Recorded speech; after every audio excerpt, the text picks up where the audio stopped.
Hello guys, welcome back to my channel. কেমন আছো সবাই? আশা করি ভালোই আছো। শহরের যে অংশে দিনে দুপুরেও মানুষ কি কুকুর যেতেও ভয় পায়, সেখানেই দাঁড়িয়েছিল বিশাল এক আবাসিক ভবন। নাম ছিল সুবর্ণা টাওয়ার্স। ৯ তলা, আর তার মধ্যে মাত্র 4টেতে মানুষ বাস করে। আমাদের আজকের গল্পের নায়ক রিয়াদ, সদ্য চাকরি পাওয়া এক তরুণ। বাজেটের মধ্যে একটা ঘর খুঁজতে গিয়েই এখানে এসে উপস্থিত। ব্রোকার মশায়ের কথায় একটু ঘাপলা থাকলেও ভাড়াটা শুনে রিয়াদের চোখ জলজল করে উঠল। কত? এত সস্তা? ব্রোকার সাহেব শুধু একটু হেসে বললেন, দেখুন, ভবনটা একটু পুরনো, লিফট কাজ করে, পানি আসে, সমস্যা একটাই, একটু নির্জন। নির্জন কথাটা বলতে তার কণ্ঠে যে আতঙ্ক লেগেছিল সেটা রিয়াদের কান এড়ায়নি। কিন্তু তরুণের তো রক্তে গরম, ভাবল নির্জনই তো ভালো, কোলাহলকে পছন্দ করে, সস্তায় 4টি দেয়াল পেলাম, এটাই বড় কথা। ফ্ল্যাটটা ছিল 4র্থ তলায়, 401 নাম্বার, ঠিক করিডরের শেষ মাথায়।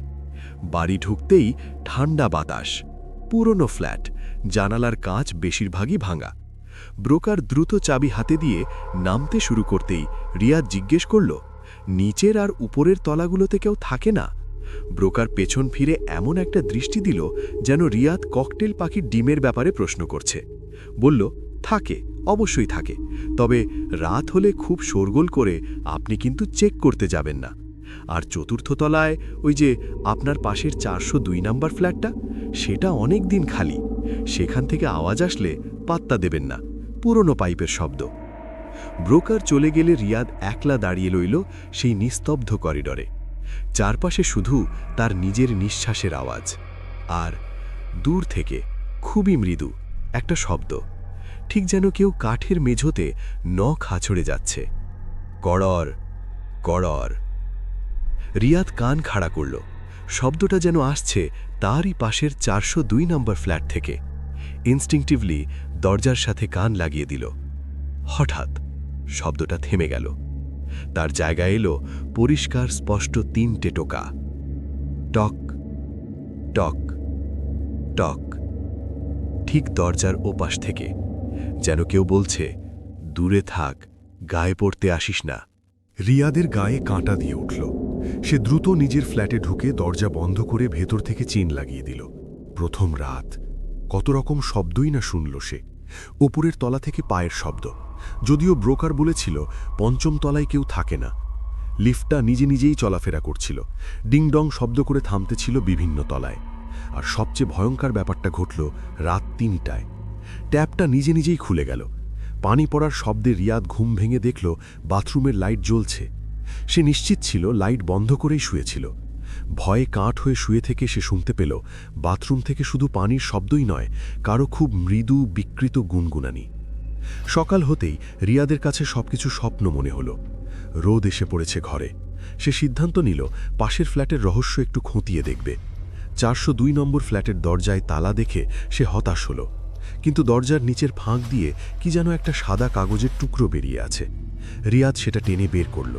একটা পুরনো হলদে হয়ে যাওয়া ছবি, স্কুল ড্রেস পরা একটা মেয়ের ছবি।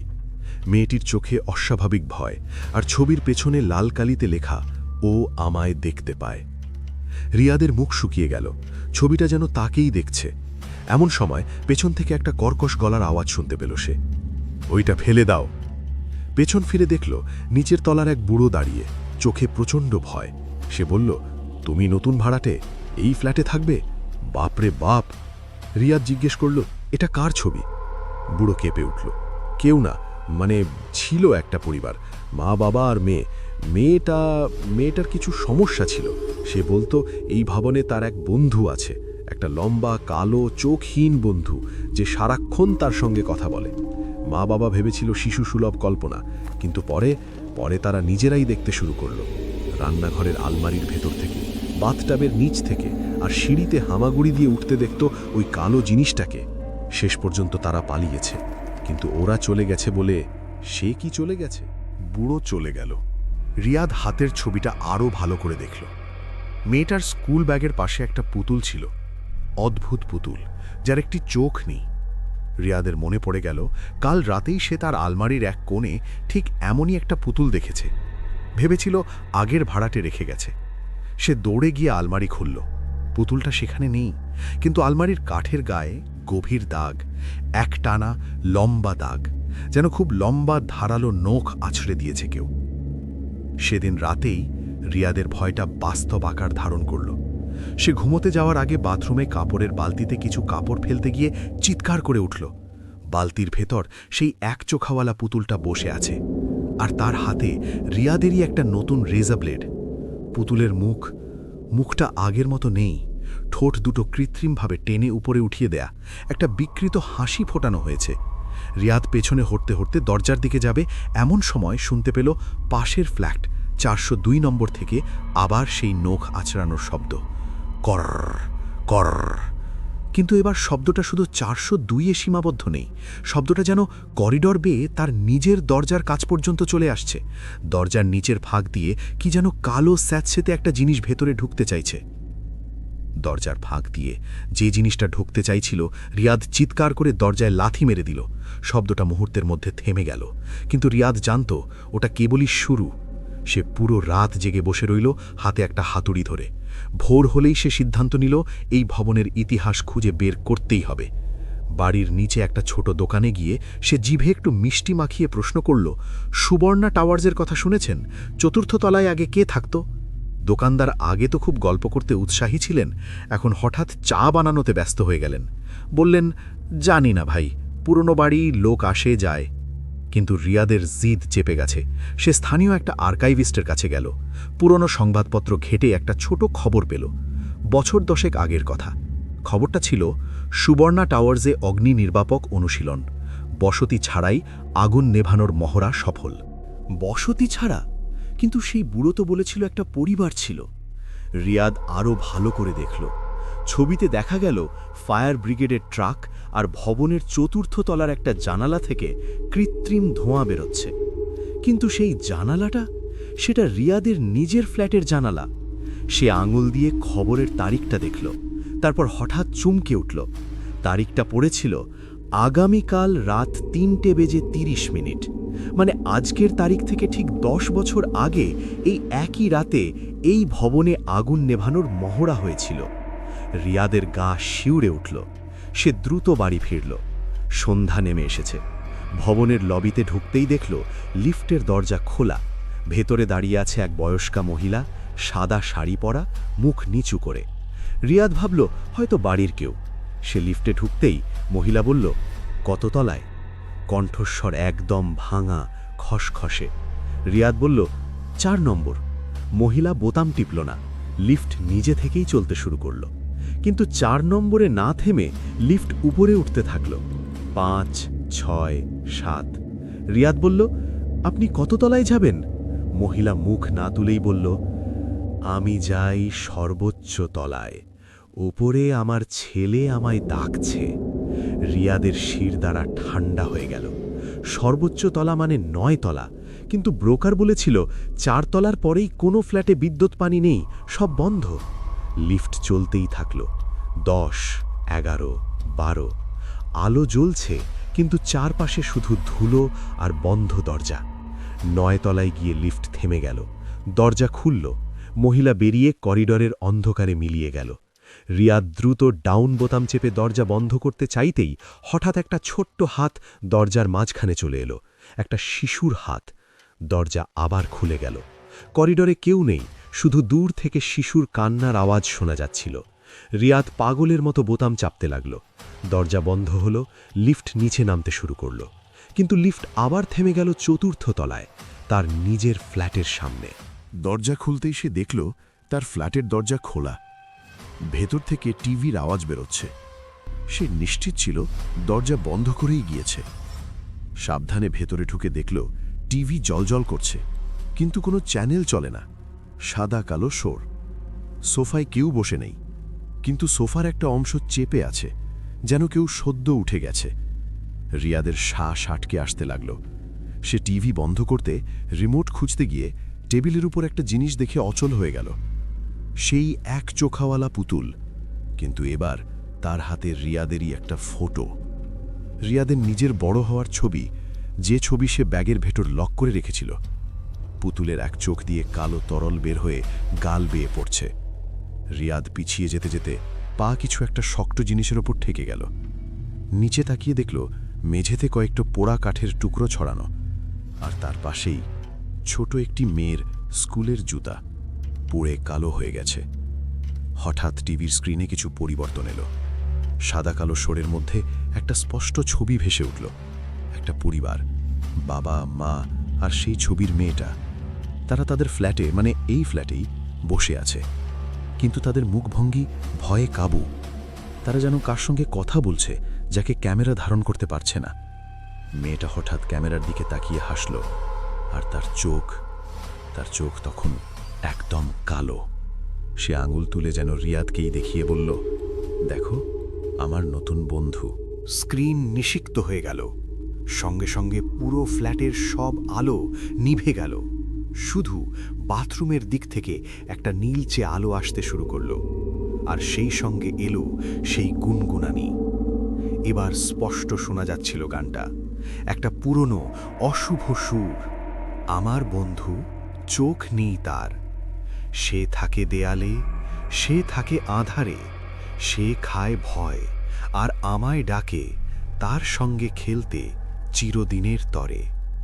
রিয়াদ দরজার দিকে দৌড়াতে গিয়েও থমকে দাঁড়ালো। দরজার কাছে ভেতরের দিকেই একটা কালো লম্বা মানুষের ছায়া দাঁড়িয়ে আছে। শুধু ছায়া, কিন্তু তার মাথা ছিল না। মাথার জায়গাটা ছিল খালি। আর সেই ছায়া ধীরে ধীরে বাড়তে শুরু করল, দেয়ালে, সিলিংয়ে ছড়িয়ে পড়ল, ঠিক যেন এক বিশালাকার মাকড়সার জালের মতো রিয়াদকে ঘিরে ফেলছে। বাথরুমের গুনগুনানি আরও জোরালো হলো, নীল আলো বাড়তে থাকল। রিয়াদ চোখ বন্ধ করে ফেলল।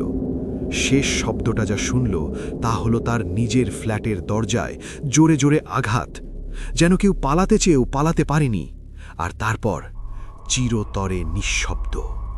পরের দিন সকালে ভবনের নিচে ছোট পার্কে সেই বুড়ো, যার নাম নিতাই, আর তার বন্ধু শঙ্কর চায়ের দোকানে বসে গুজব ফালাচ্ছিল। নিতাই বলল, আরেকজন গায়েব, চতুর্থ তলার নতুন ছেলেটা, 3 দিন হলো দেখিনি, দরজায় তালা।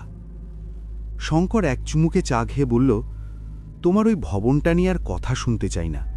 প্রতিবারের মতোই হলো, তাই না? নতুন কেউ এলে কিছুদিন পরেই পালায়, কিন্তু ওই 401 নম্বর ফ্ল্যাটটা, সেটার হিস্সে আলাদা। নিতাই চারপাশে তাকিয়ে কণ্ঠস্বর আরও নিচু করে বলল, শঙ্কর, তুমি তো জানো 10 বছর আগে ওই ফ্ল্যাটে কি হয়েছিল? আগুনের কথা বলছো? ফায়ার ব্রিগেডের মহড়া? নিতাই ঠোঁট কামড়ে ধরে বলল, মহড়া আমার মাথা!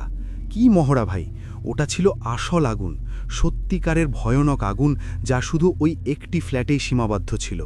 বাকি পুরো ভবনটায় ধোঁয়ার গন্ধও পাওয়া যায়নি। শঙ্কর চোখ বড় করে বলল, কিন্তু পত্রিকায় যা ইচ্ছা তাই লিখেছে। নিতাই বিরক্ত হয়ে বলল, আমি নিজের চোখে দেখেছি। সে রাতে হঠাৎ চিৎকার শুনে লবিতে এসেছিলাম। ওপর থেকে প্রচণ্ড ধোঁয়া বেরুচ্ছিল, কিন্তু আগুনের লকলকে লিলিপটা বাইরে থেকে দেখা যাচ্ছিল না। ফায়ার ব্রিগেড এসে দরজা ভেঙে ঢুকল। তারপর? নিতাই থামল, পুরনো স্মৃতিতে কেঁপে উঠল। শঙ্কর উৎসুক হয়ে বলল, তারপর? তারা বের করে নিয়ে এলো 2টি লাশ, স্ত্রী পুরুষের, পুড়ে খাক হয়ে গেছে। কিন্তু তাদের মেয়েটার? নিতাই চোখে আঙুল বুলালো। মেয়েটার কোনো চিহ্নই তারা পায়নি, শুধু পুড়ে যাওয়া একটা স্কুল ব্যাগ আর এক চোখাওয়ালা একটা পুতুল। মেয়েটা সম্পূর্ণ উধাও। পুলিশ, ফায়ার ব্রিগেড কেউ ব্যাখ্যা দিতে পারেনি। কিভাবে একটি ফ্ল্যাটে আগুন লাগলো, বাবা মা মারা গেল, কিন্তু 8-9 বছরের মেয়েটা নিখোঁজ হলো? শঙ্কর বলল, তার মানে ওই যে গুজব শুনেছিলাম?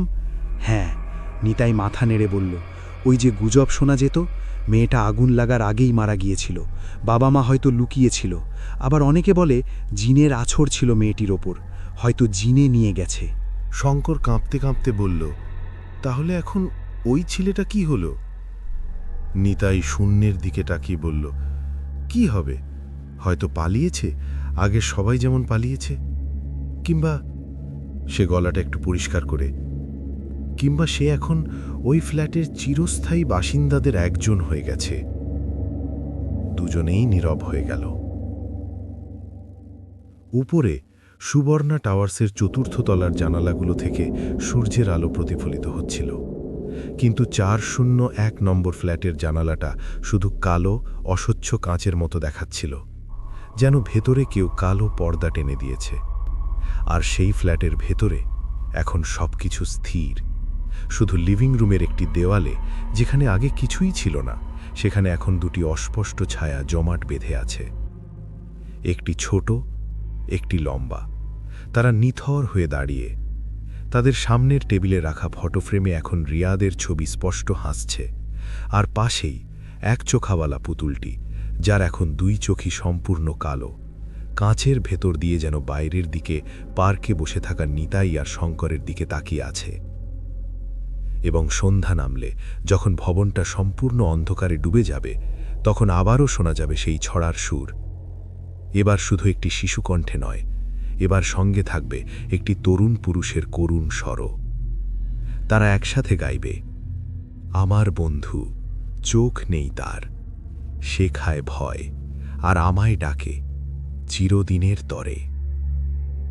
করিডোরে 402 নম্বরের দরজার তালাটা আরও একটু মরিচা পড়েছে। দরজার গায়ে পুড়ে যাওয়া ছোট হাতের ছাপের পাশে আজ একটি নতুন বড় হাতের ছাপ যুক্ত হয়েছে।